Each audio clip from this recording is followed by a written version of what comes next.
It's the late 1960s, Northern California, a time of peace movements, free love, and the fading dream of a better America. But in the shadows of that era, something else was growing. A killer, methodical, theatrical, obsessed with attention. Unlike most murderers who flee from the spotlight, the Zodiac ran straight toward it. He wrote letters to newspapers. He sent pieces of his victims' clothing as proof. He created ciphers, coded messages that taunted police and the public alike. He wanted to be famous, and tragically, he got his wish. The first confirmed attack happened on December 20th, 1968. Two teenagers, David Faraday, 17, and Betty Lou Jensen, 16, were parked on a rural road in Benicia, California. A first date. They never made it home. David was shot in the head at close range. Betty Lou was found 30 feet from the car, shot 5 times in the back as she tried to run. No witnesses, no motive, no suspect. 6 months later, he struck again. July 4th, 1969. Darlene Ferrin and Michael Mageau were parked at Blue Rock Springs Park in Vallejo. A car pulled up left, then came back. A flashlight. Then gunshots. Michael survived, barely. Darlene did not. Less than an hour after the attack, a man called the Vallejo Police Department. He said, "I want to report a double murder. If you go 1 mile east on Columbus Parkway, you will find the kids in a brown car. They were shot with a 9mm Luger." Then he said something that made the dispatcher's blood run cold. "I also killed those kids last year." He hung up. The Zodiac had just introduced himself. 3 weeks later, on August 1st, 1969, 3 letters arrived simultaneously.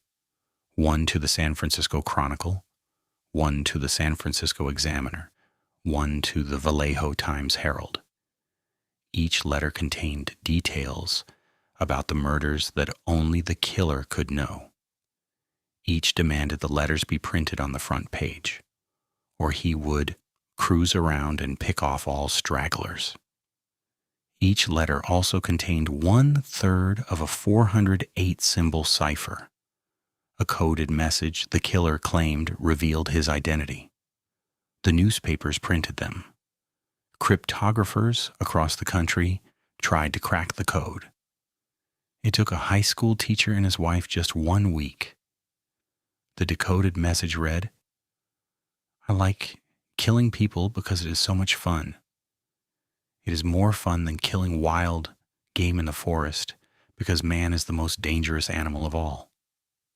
He ended it with, "I will not give you my name because you will try to slow down or stop my collecting of slaves for my afterlife."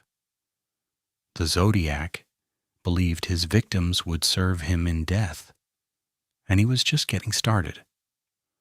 Over the next 2 years, the Zodiac sent over 20 letters to police and newspapers. He included pieces of victims' bloody clothing. He drew maps. He threatened to blow up school buses. He kept score, claiming a body count far beyond what police could confirm. In one letter, he included a cipher that has never been fully solved to this day. The FBI, the CIA world-class cryptographers, all stumped. Police had suspects, dozens of them over the decades. The most famous, Arthur Lee Allen, was investigated for years. Former friends claimed he matched witness descriptions. He owned a Zodiac brand watch. He had been expelled from teaching for molesting a student, but DNA evidence collected in 2002 did not match Allen.